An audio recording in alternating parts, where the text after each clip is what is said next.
ధ్యానం చేసుకున్నాం. ఈరోజు మనం ధ్యానం చేస్తూ ఉన్నటువంటి దేవుని మాటలు ఏంటంటే, సంఘములో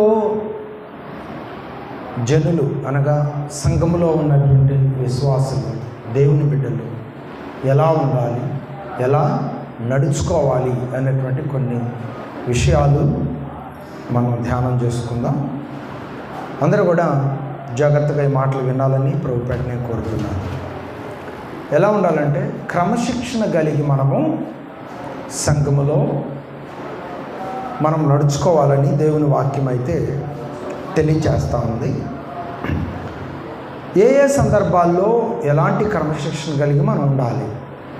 1 కొరింథీయులకు రాసిన పత్రిక 5వ అధ్యాయం 4-5 వచనాలు మనం చదువుకున్నట్లయితే, దేవుని బిడ్డలు ఉండవలసినటువంటి కొన్ని క్రమాలు, అనుసరించవలసినటువంటి కొన్ని క్రమాల గురించి దేవుని వాక్యము ఇలాగున తెలియజేస్తూ ఉంది.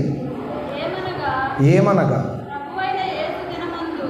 ప్రభువైన యేసు దినమందు వాని ఆత్మ రక్షింపబడినట్లు, శరీరేచ్ఛలు నశించుటకై ప్రభువైన యేసుక్రీస్తు నామమున మీరును నా ఆత్మయు మన ప్రభువైన యేసుక్రీస్తు బలముతో కూడి వచ్చినప్పుడు. ప్రియులారా, ఈరోజు మనం మరి ధ్యానం చేసుకుంటున్నటువంటి ఈ శ్రేష్టమైన ఈ మాటలు చాలా మంచి విషయాలు మనకు తెలియజేస్తూ ఉన్నాయి. చాలా ఆత్మీయ సంగతులు ఈరోజు మనం వింటున్నాం. ప్రియులారా, దేవుని బిడ్డలంగా ఈ లోకంలో మనం జీవిస్తున్నప్పుడు దేవుని సన్నిధిలో మనం ఉండవలసినటువంటి క్రమశిక్షణ ఏంటంటే, ఆ క్రమశిక్షణ, ఇదిగో ప్రభు రాబోతున్నాడు, ప్రభు అయిన యేసుక్రీస్తు వారు త్వరలో రాబోతున్నాడు. ఆయన వచ్చినప్పుడు ఆయన బిడ్డగా ఈ లోకంలో నేను జీవించవలసినటువంటి విధానం, నా బ్రతుకులో, నా జీవితంలో నేనెప్పుడూ జ్ఞాపకము ఉంచుకోవలసినటువంటి విధానం ఏంటంటే, ప్రభు యేసుక్రీస్తు వారు త్వరలో రాబోతున్నాడు. ఆయన వచ్చినప్పుడు నేను తప్పకుండా ఆయన యొద్దకు నేను చేర్చబడాలి, ఆయన రాజ్యంలోనికి నేను వెళ్ళాలి అనేటువంటి ఒక ప్రత్యేకమైన ఆశ కలిగి ప్రతి ఒక్కరూ బాధ్యత కలిగి దేవుని సన్నిధిలో ఉండాలి అని దేవుని వాక్యం అయితే తెలియజేస్తూ ఉంది. ప్రభు మన కొరకు చేసిన ఆ త్యాగాన్ని బట్టి మనము మారు మనసులోనికి వచ్చాం, రక్షణ అనుభవంలోనికి వచ్చాం, బాప్తిస్మా అనుభవంలోనికి వచ్చాం, ప్రభు పాత్ర పొందుకునే అనుభవంలోనికి వచ్చాం. మనకంటూ ఒక నిరీక్షణ ఉన్నది. ఏంటంటే, ప్రభు త్వరలో రాబోతున్నాడు. ఆయన వచ్చినప్పుడు తప్పకుండా నేను ఆయన రాజ్యంలోనికి వెళ్తాను అనేటువంటి ఒక నిరీక్షణ కలిగిన వారమై మనం ఉన్నాము కనుక, మన క్రమాన్ని మనం ఎప్పుడు గురి కలిగి అడుగులు ముందుకు వేసే విధంగా ఉండాలి. గురి కలిగి ఉండాలి మన క్రమం ఎప్పుడు తొందరపాటు నిర్ణయాలకు, మన క్రమం ఎప్పుడు ఇష్టానుసారమైన నిర్ణయాలకు మన క్రమము అలవాటు పడకూడదు. దేవుని క్రమానికి అలవాటు పడి మనము జాగ్రత్తగా అడుగులు ముందుకు వేసేవారిగా ఉండాలి. దేవుని వాక్యం అయితే తెలియజేస్తాము. అలాగే ప్రియులారా, 1 తిమోతికి రాసిన పత్రిక 5వ అధ్యాయము 20వ వచనము 21వ వచన భాగంలో ఉన్నటువంటి శ్రేష్టమైన మాటలు మనం జ్ఞాపకం చేసుకున్నట్లయితే, దేవుని వాక్యం ఎలాగో తెలియజేస్తూ ఉంది. అమ్మా, ఇతరులు భయపడు నిమిత్తము పాపము చేయవారిని అందరి ఎదుట గద్దింపము. ఇక్కడ మనం ఏం గమనిస్తున్నామంటే సంఘము అంటే ఒక కుటుంబం. సంఘము అంటే అందరూ కలిసి చక్కగా మంచి మనసుతో ఏకీభవిస్తూ దేవుని ఆరాధించడానికి ఇష్టపడిన వారు సంఘం అంటే. ఇలాంటి ఒక మంచి దేవుని సహవాసమును, ఒక సంఘాన్ని దేవుడు మనకిచ్చినప్పుడు ఆ సంఘములో ఉన్నవారంతా కూడా క్రమశిక్షణ కలిగి ఉండాలి.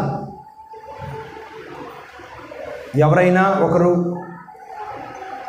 తొందరపాటుగా, అల్లరిగా, తొందరపాటుగా ఉన్నప్పుడు పెద్దవారైన వారు ఏం చేయాలంటే వారిని గద్దించాలి.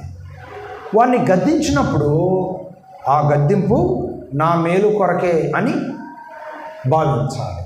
ఓకేనా? అలా చిన్న బిడ్డలైనా కొందరికి జ్ఞానం ఉంటుంది. పెద్దవారిని అంటారు, మనం దేవుని సన్నిధికి వచ్చాం కదా, ఎందుకు అటు ఇటు తిరుగుతారు? మనం దేవుని సన్నిధికి వచ్చాం కదా, ఎందుకు అలా మాట్లాడతారు? మనం దేవుని సన్నిధికి వచ్చాం కదా, ఎందుకు మీరు ప్రార్థన చేయరని కొన్ని సందర్భాలలో చిన్నవారే పెద్దవారిని ప్రశ్నిస్తూ ఉంటారు. అప్పుడు పెద్దవారు, నీ వయసు అంతా, నా వయసు అంతా, నన్ను గద్దించే అంతటోడివే అనకూడదు. అయ్యో చిన్నపిల్లోడైనా జ్ఞానంతో మాట్లాడాడే, ఇక నుంచైనా నేను చక్కగా క్రమంగా ఉండాలనే ఆలోచన ఎవరు కలిగి ఉండాలి?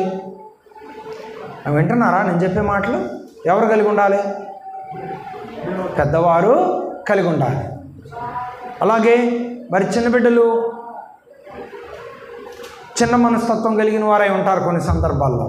మీరు అలా ఉండకూడదు, క్రమంగా ఉండాలని పెద్దవారు గద్దించినప్పుడు చిన్న బిడ్డలు కూడా అర్థం చేసుకొని అయ్యో నేను జాగ్రత్తగా ఉండాలి అనే ఆలోచనలోనికి రావాలి. అలా ఉండాలి. ఇలాంటి మనసు అర్థం చేసుకునే అనుభవాలు ఎవరిలో ఉంటాయంట? కేవలం దేవుని బిడ్డల్లోనే ఉంటాయి, అందరిలో ఉండవండి. ఏంటి ఆ క్రమం?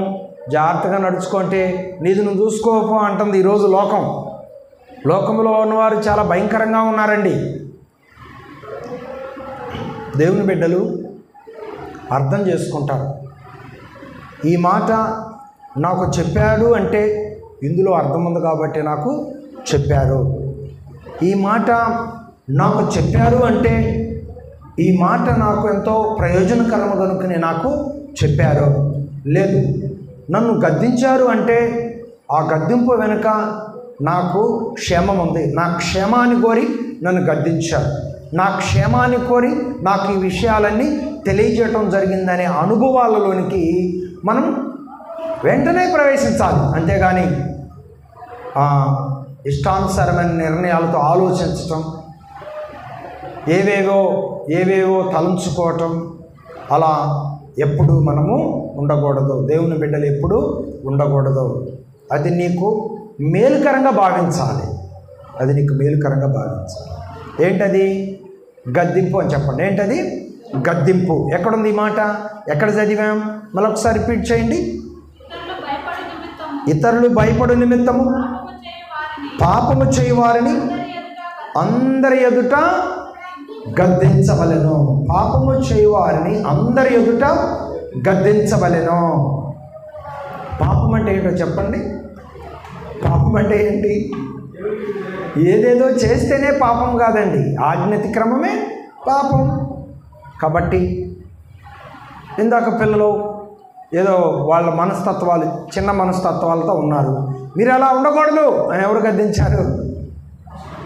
దైవ సేవకురాలు గద్దించింది. అది మీకు ఆశీర్వాదం. స్కూల్లో మీ పిల్లలు మీరు కలిసి ఏదైనా ఆట ఆడుకుంటాం లేకపోతే మాట్లాడుకోవటం చేస్తున్నారనుకోండి, స్కూల్లో మీ టీచర్స్ గద్దించారనుకోండి, అప్పుడు భయపడతారా? ఏందేమా నన్ను గద్దిస్తుందా అంటారా?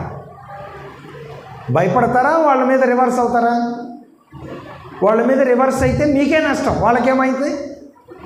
శుభ్రంగా మనసులో ఏదో పెట్టుకుంటారు, పాఠాలు చెప్తా ఉంటారు, కానీ ఏది కొంచెం మిస్టేక్ జరిగినా నీ కోసం కాసుకొని ఉంటారు.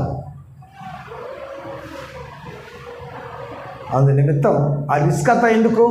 మా టీచర్ గద్దించిందంటే అది నా మేలు కొరకే, దైవ సేవకురాలు గద్దించిందంటే నా మేలు కొరకే, నా తల్లిదండ్రులు నన్ను గద్దించారంటే నా మేలు కొరకే, మా అన్నదమ్ములు నన్ను గద్దించారంటే నా మేలు కొరకే, నా ఆప్తులైన నా కుటుంబ సభ్యులు నన్ను గద్దించారంటే నా మేలు కొరకే, మంచి మాటలు తెలియజేస్తున్నారంటే నా మేలు కొరకే.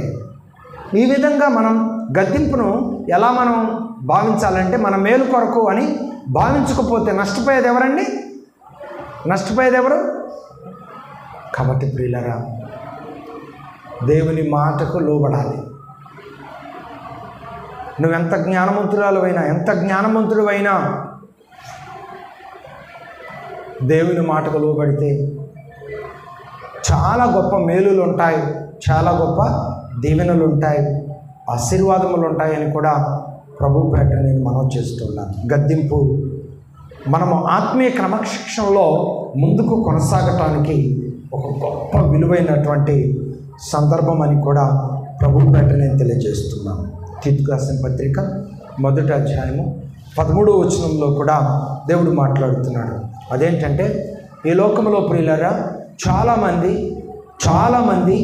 రకరకాలైనటువంటి కట్టడాలను, రకరకాలైనటువంటి ప్రియులారా ఈ లోక సంబంధమైన మాటలు చెప్తూ ఉంటారు. మనము లోకములో ఉన్న మాటలన్నీ నమ్మకూడదు ప్రియులారా. లోకములో ఉన్న మాటలన్నీ మనకు క్రమశిక్షణ నేర్పే మాటలని భావించవద్దు. లోకములో వాళ్ళ ఆచారాలు వాళ్ళు చెప్తూ ఉంటారు, ఎవరు నమ్మిన సిద్ధాంతాలను వారు చెప్తూ ఉంటారు, ఎవరికి నచ్చిన వారి గురించి వారు ఎక్కువగా చెప్తూ ఉంటారు, ఎదుటివారి గురించి ఆలోచించరు. ఈరోజు వ్యవస్థ ఎలా ఉందండి? ఈరోజు దేవుని మార్గంలో నడిచేవారు కూడా అండి, ఈరోజు వారి కళ్ళతో చూస్తున్నది, వారి పరిసర ప్రాంతాలలో ఉన్న పరిస్థితులను బట్టి ఈరోజు నడుచుకునేవారు తక్కువగా ఉన్నారండి. వారి పనే వారి గొప్ప, వారు కలిసి ఉన్నదే వారికి గొప్ప, వారు అనుసరిస్తున్నది